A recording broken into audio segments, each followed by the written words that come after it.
예, 반갑습니다. 오늘부터 마케팅 관련된 시간이 되겠습니다. 첫 번째 책으로 포지셔닝이죠. 80년, 81년 그 무렵이고 저희가 마이크로포터 경쟁 전략, 파이퍼스 모델 나왔던 그 시기에 나왔던 책이다라고 이해하시면은 어떤 시간적인 흐름 같이 볼 수 있겠습니다. 미국판 제목, 우리판 제목 이렇고 저자 주로 학자는 아니시고 컨설턴트시고요. 이렇게 그 22개의 목차로 구성이 되어 있는데 먼저 앞쪽 포지셔닝, 마인드, 그 말씀부터 먼저 드리도록 하겠습니다. 책이 나오기 전에, 그 전에 1972년도에 이 두 명의 저자가 아티클을 씁니다. 그 애드버타이징 에이지라고 꽤 그 동네에서는 알아주는 곳 쪽에다가 저 포지셔닝의 시대가 드디어 왔다 그러면서 왼편에 새 조각상이 있고 그때 오른편에 또 사다리 그림이 있는 저걸 세상에 끌어놓으려 해가지고 완전히 기존에 알고 있던 마케팅과는 다른 이제 새로운 시대가 도래했음을 얘기하고 있는 거죠. 1950년대를 흔히 그 상품 시대, 프로덕트 이어러라고 얘기를 합니다. 그래서 이 시대는요, 경쟁 상품보다 약간 나은 상품에다가 그것을 판촉할 수 있는 얼마의 돈, 이것만 있으면은 상품의 특성, 프로덕트 피처스 앤 소비자 이익, 컨슈머 베니핏 그런 거에 집중하면은 이러면 제품이 팔리던 그런 시대였다 그래요. 그래서 경쟁 상품보다 우리가 뭐가 조금 나은가? 그걸 갖다가 USP, 그 Unique Selling Proposition 이라고 얘기를 하고 있고, 이거 찾아내는 방법이 이렇게 세 개의 원. 커스터머가 원하는 건데 경쟁자들은 제대로 제공하지 못하면서 우리가 제공할 수 있는 저 영역이 바로 USP다. 그래서 저거 찾아내기 위해서 많이 노력했던 게 1950년대였죠. 시간이 흘러서 60, 70년대에는 흔히 이미지 시대라고 얘기를 합니다. 이런 그림으로 설명을 하고 있는데, 성공한 기업은 상품 판매에 있어서 특정한 상품 특성보다 그 회사의 명성, 그 회사의 브랜드 이미지 그런 게 훨씬 더 중요한 역할을 한다라고 이 광고계의 아버지라고 불리는 데이빗 오길비가 선언합니다. 그래서 모든 광고는 브랜드 이미지 확립을 위한 장기 투자자라고 하는 거죠. 그래서 이게 그 유명한 해서웨이 그 셔츠의 광고입니다. 보통 해서웨이 셔츠는 매우 고급 셔츠인데 그냥 그거 지나갈 수 있는데 저 모델이 이렇게 안대를 하고 있는 거예요. 그 순간에 우리는 페이지를 못 넘기고 시선이 집중이 되죠. 왜 저 사람은 안대를 하고 있을까? 어떤 뭐 전쟁 영웅인가? 옷으로 봐서는 무슨 장군 출신인가? 아니면 귀족인데 무슨 상처를 입었나라는 이런 그 호기심. 막 그 불러일으키면서 밑에 있는 문장을 갖다가 눈길을 끌게 되는 거죠. 이렇게 되면서 자연스럽게 또 해서웨이 브랜드에 빠져드는 겁니다. 옆에 희미하게 보입니다만은 어떤 분께서 이렇게 손을 맞추는 모습 보이지 않습니까? 이런 걸 봤을 때 저분은 상당히 고결한 사람인데 어떤 안대를 쓰고 있구나. 사실 저 와이셔츠의 브랜드 퀄리티랑 이 안대랑은 상관이 없어요. 근데 저는 안대를 갖다 집어넣으려 해가지고 확 그 이미지를 갖다 땡겼던 저런 것이 바로 명성, 이미지를 쌓기 위한 해서웨이 바로 저런 거야 라고 하면서 사람들을 떠올리게 하는 게 60, 70년대의 주요한 전략이었다는 겁니다. 시간이 흘러서 80년대 접어들면서 60년대 호황이 80년대 이후에 힘든 현실로 나타나게 됩니다. 이 책의 초판에 나왔던 80년, 81년도 보게 되면은 그 당시에 미국에서 발간되는 책자가 연간 3만 권이었다 그래요. 근데 우리가 보통 책 한 권 읽는데 5시간이라고 가정했을 때 하루 24시간 아무것도 안 하고 잠도 안 자, 밥도 안 먹어 하면서 책만 본다고 치더라도 저걸 다 보는데 무려 17년이 소요된다는 그런 기사에 나옵니다. 개정판이 나왔던 2001년에는 책 발간 숫자가 10배인 30만 권으로 증가하게 되는 거죠. 그러니까 그에 나오는 책만 읽으려고 해도 170년이 걸리는데 어디 그뿐입니까? TV, 라디오, 신문, 잡조기 광고야말로 정보의 홍수라는 겁니다. 너무 많은 정보가 들어오니까 어떻게 할 수가 없는 거라는 거예요. 그래서 무슨 제품에 무슨 하든 간에 이미지 그럼 답할 수 없는 시대가 왔다. 그래서 이런 시대는 뭘 해야 되는가? 포지셔닝이 중요하다라고 저자들은 이야기를 하는 겁니다. 그래서 소비자의 머리 갖다가 딱 구역을 갖다가 잘라가지고 구역에 맞게 잠재 고객 마인드에 가장 먼저 들어가서 콜라 그러면은 포크 그러면 콜라, IBM 그러면 컴퓨터, 헐츠 그러면은 자동차 대여, 제록스 그러면은 카피 떠오르게 만드는 게 무진장 중요하다는 거죠. 제일 먼저 위치한다는 게 중요한 거지 제일 먼저 그 제품 만드는 게 중요하지 않다는 겁니다. 우리는 흔히 IBM을 컴퓨터를 발명한 줄 아는데 아니에요. IBM이 아니라 스페리랜드라고 하는 그런 회사가 발명하는데 우린 다들 IBM을 알고 있죠. 왜냐하면은 IBM이 잠재 고객 마인드의 컴퓨터 포지션을 확립한 첫 번째 기업이기 때문에 그렇다는 겁니다. 그래서 제일 먼저 시장에 나오는 게 아니라 소비자의 마음속에 제일 먼저 들어가는 것이 가장 중요하다. 우리의 상황은 어떤가 본다 그러면은 샘표 그러면 여러분들은 간장이 떠오르시죠. 농심 그러면은 새우깡, 신라면 이렇게 떠오르실 겁니다. 오뚜기 그러면은 카레, 진라면 떠오르실 거고요. 부채표 그러면 당연히 활명수죠. 이렇게 만드는 것이 포지셔닝에 있어서 가장 중요하다는 것이 이 책의 전반적으로 얘기하는 거고, 그러고서는 무조건 최초가 되라. 달에 최초로 발을 디딘 사람은 다 알고 계시죠. 두 번째는 알 수도 있고 모를 수도 있습니다. 세상에서 가장 높은 산은 다 알고 계신데, 두 번째는 잘 모르세요. 아마 여러분들 다 첫사랑의 이름은 다 기억하고 계실 거예요. 근데 두 번째 사랑 기억하시냐 그러면은 아마 첫사랑만큼은 명확히 기억을 못 하시겠죠. 그래서 최초가 되는 것은 가장 중요합니다. 여러분, 어렸을 때 이런 광고를 봤어요. 피로회복, 간장보, 술 마시는 뒤에는 알프스이라 그래가지고 저렇게 뭐 차별화시키기 위해서 알프스한 그릇까지 들어놓는데, 피로회복 시장은 누가 뭐라 그래도 바카스입니다. 암만 저러고 광고해봐 사람들은 바카스를 찾게 돼 있는 거죠. 그런데 비슷한 제품인데 전혀 다른 컨셉으로 등장한 제품이 있었으니 바로 마시는 비타민C라고 하는 비타500이에요. 사실 뭐 비타500이라고 마시면은 뭐 당연히 피로회복에 도움 되겠죠. 그런데 피로회복 얘기하는 순간에 그 시장이 이미 바카스 거기 때문에 절대로 그 시장에 안 가고 나만의 시장이 어딜까 최초로 만들어야겠다. 그래서 마시는 비타민C라고 하는 새로운 시장을 만들어냈던 겁니다. 그래서 무조건 최초가 되라. 세 대의 비행기가 있습니다. 첫 번째 비행기에는 린드버거라고 쓰여있고요.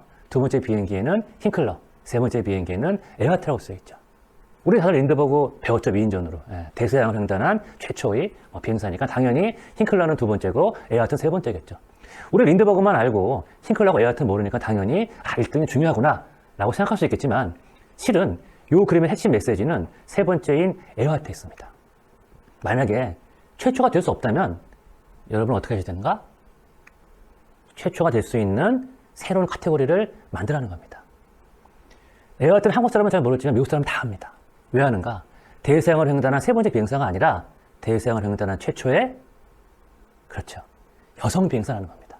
그래서 이 에어하트를 주인공으로 한 영화도 있고요.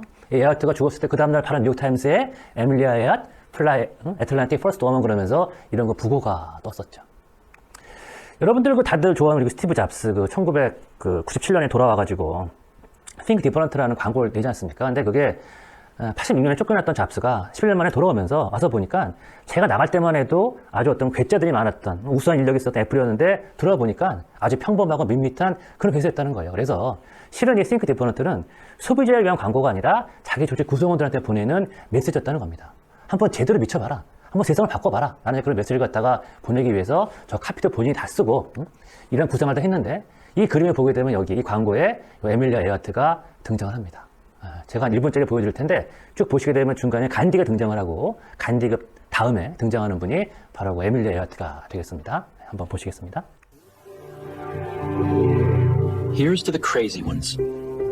Because they change things. They push the human race forward. 그러니까 이 잡스가 보기에 린드버그보다 오히려 더 에밀리아 에어하트가 대단하다라고 볼 정도로 이런 카테고리를 갖다 만들라는 게 가장 중요한 메시지가 되겠습니다. 아까 아티클을 보게 되면 저는 그 마인드의 작은 사다리를 해가지고 세 개의 사다리가 있었죠. 그래서 제일 위에는 허츠, 그 다음에 에이비스, 그 다음에 내셔널. 1980년 그 당시에 렌터카 업체의 그 순위였었죠. 그럼 사실 2등이나 1등이나 3등이나 그 당시에는 아무 생각 없이 우리가 잘합니다 라는 광고를 했었어요. 그다가 62년도에 에이비스가 아주 특이한 광고를 냅니다. 우리 1등이 아닙니다. 2등입니다. 그래서 우리는 더욱 노력을 할 거고요. 우리는 그 대신에 좀 줄이 짧죠. 이런 광고를 하다 보니까 그 전까지는 요 허츠 대 ABS의 그 마켓시어가 61대 29, 거의 2배 이상으로 허츠가 압도적이었었는데 어느 틈에가 4년 만에 49대 36으로 격차가 줄어듭니다. 그래서 놀란 허츠가 대응책을 내세우죠. 그래서 그동안에 ABS가 허츠 우리가 1등이라고 그랬었는데 제가 그 이유 갖다 말씀드릴게요 했더니 그때부터는 시장 점유율이 어느 정도 고착화되면서, 물론 허츠 입장에서는 거의 더블이나 앞섰던 게 줄어들어서 속상하겠습니다만은 뭐 더 이상 줄지 않는 게 다행이니까 이 정도로 고착화 잘 되고 있었는데, 문제는 그 다음에 에이비스가 71년도에 엉뚱한 소리를 합니다. 1등이 되겠다고 하는 거죠. 그러다 보니까 다시 이 언더독 2등이라서 응원했던 사람들이, 아니 우린 네가 2등이라서 응원했는데 갑자기 1등이 되겠다 그래. 니네 1등감은 아니잖아. 그러면서 시장을 갖다가 에이비스를 떠나는 일이 발생을 합니다. 그러면서 FWMTS Forget what made them successful.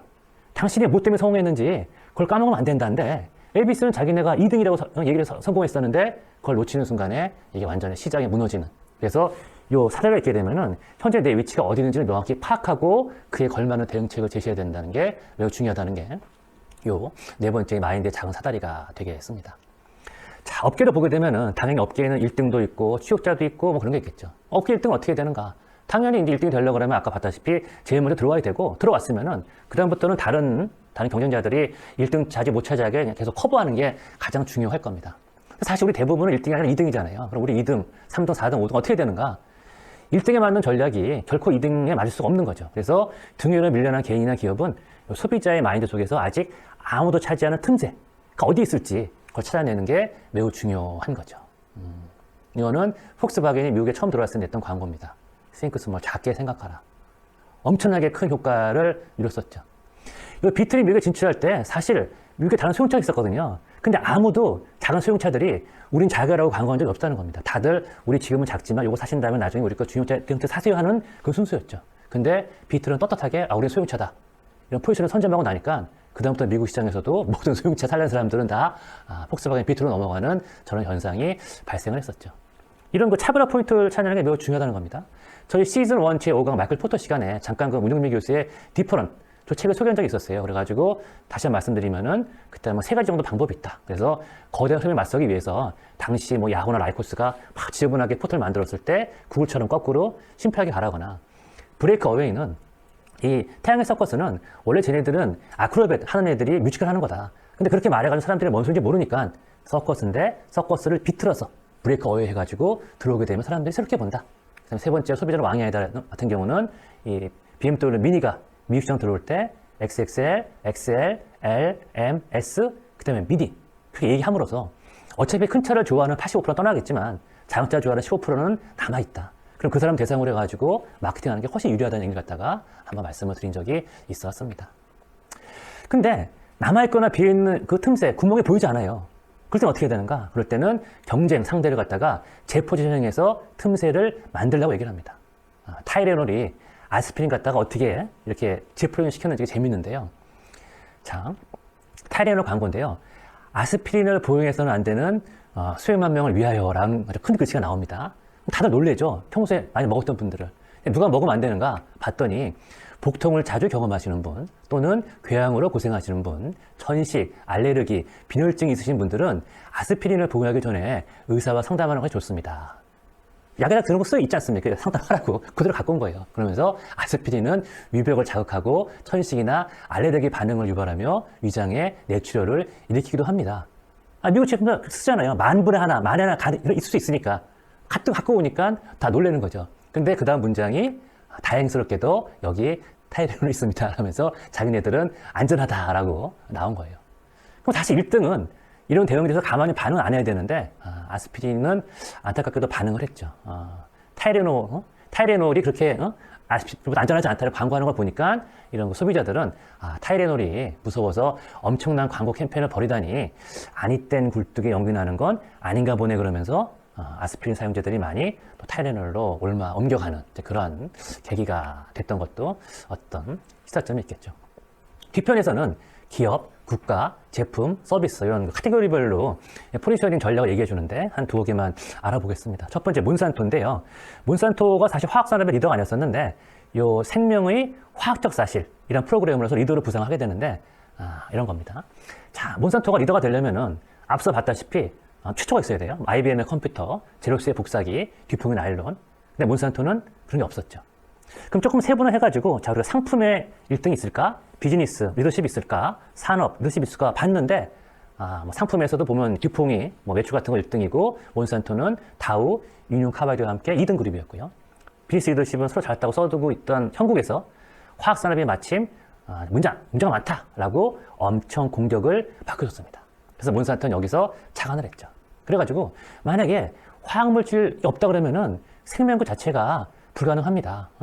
어떤 사람들은 화학적인 것은 무엇도 나쁘고 자연적인 것은 무엇이 좋다고 생각합니다. 그러나 사실은 자연 그 자체가 바로 화학적인 것입니다. 생명은 화학 그 자체입니다. 그래서 우리 몬스터 같은 회사들은 화학물질을 통해 생명과 삶의 질을 향상시키기 위해 노력하고 있는 겁니다라고 몬스터뿐만 아니라 화학업체 전체를 갖다 대비하는 이런 아주 멋진 메시지를 갖다가 보냈던 거죠. 그 다음에도 자연은 우리 좋습니다. 상품에 라벨을 붙일 필요가 없으니까요. 뭐 귤인지 오렌지 보게 되면 사실 그 안에 수많은 안에 탄소, 산소 다 우리 인체도 그런 것처럼 들어갔을 텐데 그런 거 필요 없이 그냥 귤 그럼 되는 게 얼마나 좋겠냐. 실은 다 저게 화학 성분이다. 라고 얘기를 하다 보니까, 그러면서 산업을 대변하라 이런 걸 하면서 많은 돈을 갖다 쓰다 보니까 몬산토가 그 업계의 맹주가 될 수 있었다는 겁니다. 그래서 17년부터 이런 이미지 구출하는데 매년 450만 달러씩 썼고, 뒤늦게 듀퐁이 자기도 따라왔지만 결국은 뭐 몬산토 도와주는 역할밖에 안 되면서 자연스럽게 몬산토가 화학산업의 리더로 부상할 수 있었다. 시사점. 저는 이 대목을 보는 순간에 이 장면이 떠올랐어요. 어느 할아버지가 손녀를 뒤에 태우고 자전거 타고 멋진 호수를 도는데, 가만히 보게 되면요, 저 자전거에 쇠가 없어요, 쇠가. 이게 실은 포스코 이제 기업 광고죠. 소엽시에서 움직인다 그러면서 이 쇠라는 것이 우리 일상의 행복에 얼마나 소중한지를 이런 식으로 보여주는 저러한 광고들. 뭐 이런 것들이 아주 그 넘버원 리더로서 아주 멋진 의미 있는 거고, 또 내가 리더다 보여주기 위해서도 아주 좋은 그런 광고가 되겠습니다. 이 벨기에 국가가 재밌는데요. 이 사베나 에어라인이라고 이제 벨기에는 항공사 얘기인데, 그 전까지는 우리를 치게 되면은 뭐 대한항공 그런 데인데 이렇게 광고를 했대요. 뭐 본 비반트. 저도 이거 하면서 처음 본 단어인데 식도락가라고 합니다. 그래서 사베나를 타려면 꼭 식도락가여야 할까요?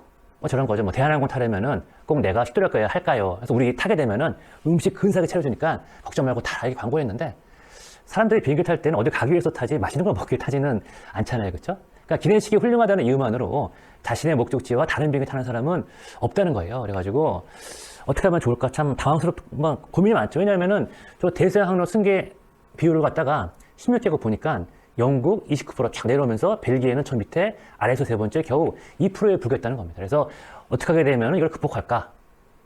이걸 발견했어요. 미슐랭 가이드인데, 여러분들 미슐랭 가이드 뭐 3스타, 1스타, 빅그루망 다 잘 아시는데, 실은 음식점 말고 이 방문할 만한 도시에도 미슐랭에서 별 등급을 매긴다는 사실을 발견했습니다. 그래서 베네루스 한국 보게 되면은 저 안에 미슐랭 3스타 받은 도시가 6개가 있어요. 6개가 있는데 흥미롭게도 네덜란드에 있는 암스테르담과 무려 벨기에에 있는 5개가 있었다 그래요.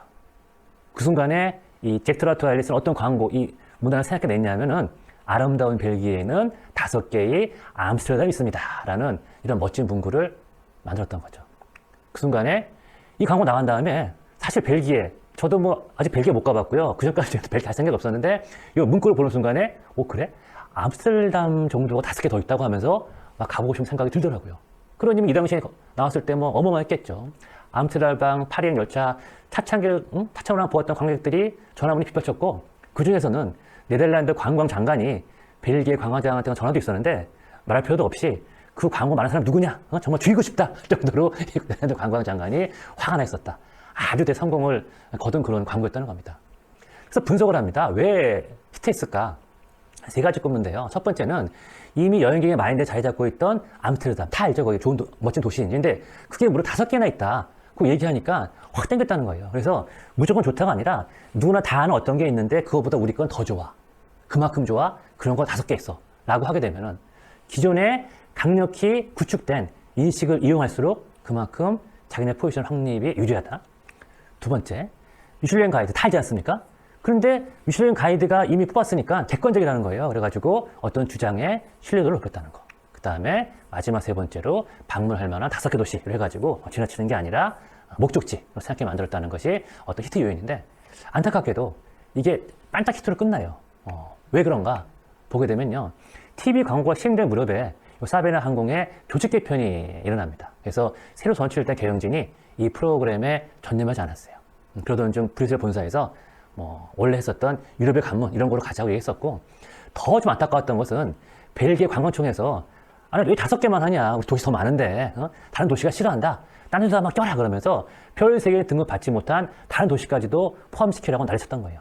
근데 이거의 핵심은 암스테르담이 5개가 있다는 거지 그거 말고 도시가 몇 개 있다는 게 아니잖아요. 근데 다른 도시가 막 들어오는 순간에 이미 요 암스테르담만한 5개가 아니라 그 의미는 퇴수돼버리고 마는 거죠. 그러니까 뭐 이렇게 압력을 행사받게 되면 결국은 꽝이라는 겁니다. 그래서 이 책이 원래 80년에 나왔었고, 그 다음에 2000년판 나왔을 때 2000년판에 자기네들이 20년간의 변화에 대해서 회고를 하는데 그 회고에 이런 대목이 나와요. 이 아름다운 벨기에는 정말 좋은 전략인데 결국 실패했다. 왜? 만약에 이 전략을 수십 년간 꾸준히 홍보하고 광고했다라면은 강력한 포지셔닝이 될 수도 있었을 거다. 그런데 지난 20년간, 그러니까 자기네들이 초판 내고 나서 20년 기념판 그 사이에 세워놓고 일관성이 없었다. 따라서 이거는 너무나 안타깝다고 얘기를 하고 있습니다. 여러분, 정말 중요한 건 일관성입니다. 지금 뭐 광고 뭐 하시든지 간에 더 좋은 아이디어 있다 하더라도 그거 채택하는 게 아니라 채택하는 순간에 이미 지금까지 쌓아놓은 모든 것은 날아가는 거예요. 그래서 새로운 게 중요한 게 아니라 현재 지금 내가 쌓아놓은 이미지를 갖다가 어떻게 더 잘 가꾸고 일관성 있게 가져가냐가 훨씬 더 중요하다는 거죠. 자동차 업계에서 벤츠는 성공의 상징이었고 BMW는 운전하는 즐거움, 얼티밋 드라이빙 머신이었죠. 그 사이에서 볼보는 어떤 컨셉을 취했는가? 바로 이거였죠. 하나, 둘, 셋, 넷, 다섯, 여섯, 일곱 대. 일곱 대가 쌓여 있어도 아래에 있는 볼보 멀쩡하다. 그래서 볼보의 컨셉은 세이프티, 안전이었다는 겁니다. 안전. 그래가지고 이게 뭘 했냐면은 뭐 중간에 살짝 흔들렸습니다. 2015년에는 자전거 타는 사람한테 뿌리는 스프레이인데 이걸 뿌리게 되면은 저렇게 하얀 색깔로 변하는 그런 거 갖다가 볼보가 만들었어요. 그다음에 물에 빨면은 바로 이렇게 쉽게 제거할 수 있게. 왜 자동차에서 그걸 만들었느냐? 운전하다 보니까 저 야간 운전자들이 저 제일 위에 있는 화면에 야간 운전자인데 안 보이지 않습니까? 그러니까 저기 부딪히는 사고가 많다 보니까 우리는 안전이다. 그러면 차만 안전하게 중요한 게 아니라 저런 사람들의 안전도 다 우리가 책임을 지는 그런 회사다. 이런 거 하다 보니까 역시 볼보는 안전에 관한 최고의 회사네. 라고들 더욱 인식을 하고 믿음이 가게 되는 거죠. 이 사고 아마 뉴스에서 보셨을 텐데요. 2020년에 역주행 화물트럭하고 정면 충돌했는데 우리나라 저쪽 아나운서님 그 가족들이 볼보 타고 있었는데 가벼운 부속만 입었다는 거죠. 심지어 화물트럭 운전사가 중상을 입었는데 그러니까 얼마나 저 차가 튼튼하냐. 근데 알고 보니까 이 차가 정말 안전에 관여하는 뭐 최고의 차고 뭐 이효리, 뭐 한가인 등 죄다 자기 몸이 재산인 그런 분들이 다 뭐 구매했더라 소문까지 나면서 야 역시 안전은 볼보야. 폼이 중요한 게 아니라 안전 아니겠어 하면서 또 한 번 센세이션을 일으켰다는 거죠. 그 옛날부터 지금까지 왜 볼보라고 다른 거 하고 싶지 않겠어요. 정말 뭐 고급의 상징 하고 싶었겠지만 거다 버리고 우리 안전이야 라고 하는 정말 추구하는 저런 정신이 바로 오늘날 포지셔닝에 있어서 막강한 걸 가져갈 수 있다는 겁니다. 좀 다른 얘기인데 여러분 워렌 버핏이 돈 번 게 실은 최근 10년인가 번 것이 그동안에 앞에 번 거가 1%면은 최근 10년이 99%잖아요. 하나 막 우장창 밀어 나와가지고 오랫동안 갖고 있는 그러한 힘, 뭐 그런 것처럼 어쨌든 꾸준히 하는 게 매우 중요하다는 겁니다. 자, 요즘엔 어떤가? 요즘에 보게 되면요. 요즘에는 큰 브랜드보다 작은 브랜드 얘기를 많이 하고 있는데 내가 하고 싶어 하는 걸 하는가? 뭐 기업들이. 그 다음에 남이 가지 않았던 길을 발휘하는가? 그 다음에 선한 영역을 발휘하는가? 그래서 물론 보지 않습니다만은 저 선한 영역을 통해서 돈을 버는 것도 포함되겠죠. 그래서 요 남이 가지 않았던 길 이렇게 말하는 거 있습니다. 자신만의 효용사. 예를 들어서 신발 업체인데 이게 이제 올버전한 신발인데 물론 저게 최초의 신발은 아니죠. 그렇지만은 이런 신발은 내가 처음이다. 그래서 세상에서 가장 편한 친환경 신발은 이제 올버즈가 처음이거든요. 그래가지고 저거는 만드는 사람도 사는 사람도 지금까지도 없었던 요 새로운 곳에 대한 욕구를 추적할 수가 있다. 따라서 결국은 최초가 되라는 얘기거든요. 그래서 어떤 상황이든지 간에 옛날 이건 지금 이건 내가 추적할 수 있는 그런 효용사를 갖다 만드는 게 매우 중요하다가 되겠습니다. 여러 얘기 많이 했습니다만은 아이디어 하나만 꼽아라. 그럼 역시 저는 요 세대의 비행기를 꼽고 싶습니다. 만약에 여러분이 최초의 카테고리가 될 수 없다 그러게 되면은 카테고리 갖다가 좁히고 좁혀서 여러분이 최초인 그런 카테고리를 만들어야 된다. 네, 감사합니다.